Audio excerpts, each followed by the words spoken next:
December চলে যাচ্ছ, তবে এর পরের বার যখন আসবে তখন অবশ্যই সেই শক্তি নিয়ে আসবে যেই শক্তিগুলোর কারণে এবছর অনেক প্রতিকূলতা মোকাবেলা করতে পারিনি। সেই স্বপ্নগুলো পূরণ করে আসবে যেই স্বপ্নগুলো এবছর পূরণ করতে পারিনি। এবং সামনের বার যখন আসবে অনেক ভালোবাসা, অনেক শুভকামনা আর অনেক অনেক প্রাপ্তি নিয়ে আসবে।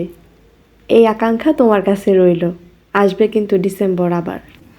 বুকের আগুন, মনের আগুন, চুলার আগুন, সব আগুনেই কিন্তু সব শেষ হয়ে যায়, তাই না?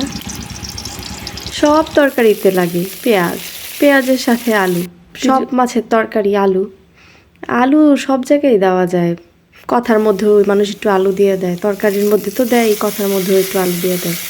যাই হোক, কলিজার মধ্যে একটু আলু না দিলে কিন্তু ভালো লাগে না। ওই যথারীতি একটু হলুদ, মরিচ আর ধনিয়ার গুঁড়া, জিরা গুঁড়া আর সিদ্ধ করে রাখা কলিজা সব কিছু